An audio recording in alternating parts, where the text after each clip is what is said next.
कर्म धर्म जरी जाऊ।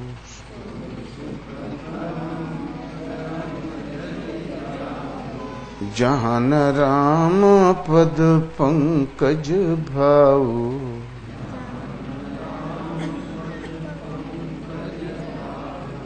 जोग को जोग ज्ञान अज्ञानो।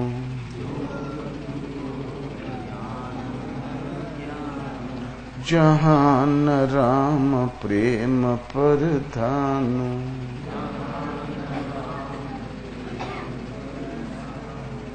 बोलो श्री राम जय जय राम।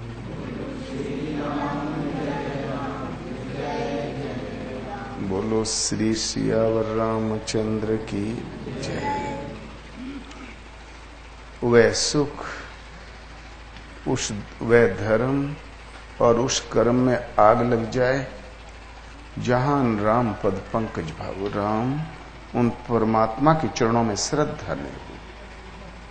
यदि श्रद्धा नहीं है तो जोग कुजोग है, ज्ञान अज्ञान है, धर्म अधर्म और कर्म कुकर्म है।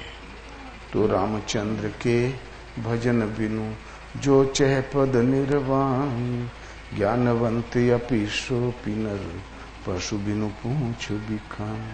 राम एक परमात्मा के भजन के बिना यदि कल्याण चाहता है तो बगैर सिंह पूंछ का पशु है। बैल में उसमें कोई अंतर नहीं, केवल सींग नहीं पूंछ नहीं, इतना ही अंतर है, पक्का बैल। इसलिए धर्म दो चार नहीं होते। ईसाई धर्म, मुसलमान धर्म, हिंदू धर्म, बौद्ध धर्म, ये असंभव। सृष्टि में धर्म एक है, पालन करने की विधि एक है। उस संपूर्ण विधि की साधन पद्धति और श्रीमद् भगवद गीता है, अपौरुषेय वाणी है। ये मनुष्य की लिखी नहीं है। वेद व्यास ने लिपिबद्ध किया था, किंतु करोड़ों अरबों वर्ष पूर्व सृष्टि के आरंभ में वो प्रसारित हुई थी, मनुष्य से भी पहले। भगवान कहते इस अविनाशी योग को मैंने सूर्य से कहा। सूर्य ने अपने पुत्र आदि मनु से कहा सृष्टि के आरंभ में।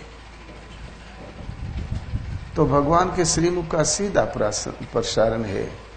वेद व्यास ने लिपिबद्ध किया, अंत में स्वयं ही निर्णय दिया कि गीता सुगीता कर्तव्या किमन्यै शास्त्र विस्तरैः या स्वयं पद्मनाभस्य मुखपद्माद विनिसृताः। गीता भली प्रकार मनन करके हृदय में धारण करने योग्य है। पद्मनाभ भगवान के श्रीमुख से निश्रित वाणी है। फिर अन्य शास्त्रों के विस्तार में जाने की क्या जरूरत है? क्यों मस्तिष्क में कचड़ा इकट्ठा करते हो? किमन्यै शास्त्र संग्रह है, क्यों अन्य शास्त्रों का संग्रह करते हो? संपूर्ण शास्त्र गीता है, परमात्मा के श्रीमुख से सीधा प्रसारण है। जबरील की तरह बीच में कोई दुभाखिया नहीं है, केवल इतना ही है कि हृदय की अवस्थाओं का चित्रण है, किसी महापुरुष के द्वारा ही समझी जा सकती है। अर्जुन ने पूछा था, प्रभु इसको मैं कैसे समझूं? तो भगवान ने कहा था, विद्धि प्रणिपाते न, किसी तत्वदर्शी महापुरुष के पास जाकर तुम उस ज्ञान को प्राप्त करो। कोई विद्वान नहीं बता सकेगा। जंगल में सियार जंगल के किनारे घूम रहा था। झाड़ियों में से शेर और शेरनी निकल पड़े। भागने का मौका ही था, बस झड़कुलिया में दुबक गया सियार, छिप गया। आगे घोड़ा चल रहा था। शेर ने कहा, क्यों? आंखें लाल है? शेरनी ने कहा, हाँ। रोमे गनगना रहे हैं? कहा, हाँ। पूंछ में लहर पैदा हो गई। शेर जब शिकार करता, बिल्ली वगैरह पूंछ ऐठन हो जाती है ना। बोले, हाँ। तो आऊं करके किया जंप और सीधा घोड़े की गर्दन पे गिरा, गर्दन तोड़ा और मुंह लगा के सुर सुर खून पिया। पहले जंगली शेर खून पीता है, जानवर का मांस नहीं खाता। जैसे कोका कोला पीते हो ना, चुस्की लगा के सुर सुर, वैसे ही खून पिया। पूरे शरीर का खून निकल आता है, इतना जोर से खींचता है, चारों पांव तड़तड़ तड़तड़ जैसे लाठियां बजती वैसे टकराने लगती। हम लोग जंगल में प्राय ही आवाज सुना करें। एक मंगल दादा थे कि ओ महाराज बड़े बड़के बछुए को तो शेर टोक डारिस। बोले कैसे मालूम? वो उसका खून पी रहा, देखो लाठी चल रही है। हम बोले ये लाठी क्या? जब खून खींचता है तो चारों पांव ऊपर होते हैं, तो ऐसे ऐसे नसों से जब खून भागता है तो ऐसे ऐसे ऐसे ऐसे होता रहता है, उससे ही लाठी चलती है। बड़ी आवाज थी। और फिर थोड़ा बहुत खाया और आगे बढ़ जाता है। पहले खून पिया, फिर दोनों ने मिलके कुछ खाया, फिर जंगल में ओझल हो गई। शियार कभी आंख खोल के देख लेता रहा, कभी भैंस से आंखें बंद कर लेता रहा, कभी फिर चौकन्ना होके देख लेता था कि शिकार आखिर करते कैसे हैं। जब शेर जंगल में ओझल हो गए तब जान में जान आई। बाहर खड़ा होके हुआ हुआ बोला। एक कोने से सियारिन भी निकल आई। सियारिन उस घोड़े की ओर बढ़ी तो शियार बोला नहीं, छूना मत। सियारिन ने कहा अरे भूख लगी है, माल पड़ा है, क्यों न आगे बढ़े? तो बोले आज से किसी का किया शिकार हम नहीं खाएंगे। तो बोले ये पेट कैसे चली? तो बोले आज से हम स्वयं शिकार करेंगे। सियारिन ने कहा बड़ी नई बात बतायो, फिर जल्दी करो, भूख जोरों से लगी है। दाहिने बाएं दौड़ लगाया। एक तालाब के मेड़ पर हरी हरी दूब चल रहा था गधा। वो सालों से छुट्टा चल रहा था। गधा यदि छुट्टा हो जाए तो मक्खी फिसल जाती, चमक में चमक आ जाती रोए रोए में उसके। बस खड़ा था मस्त। शियार ने कहा वो गधा अभी मार के देता हूं। दोनों बढ़े उधर। गधे ने सोचा ये सियार हमारी तरफ क्यों आ रहे हैं।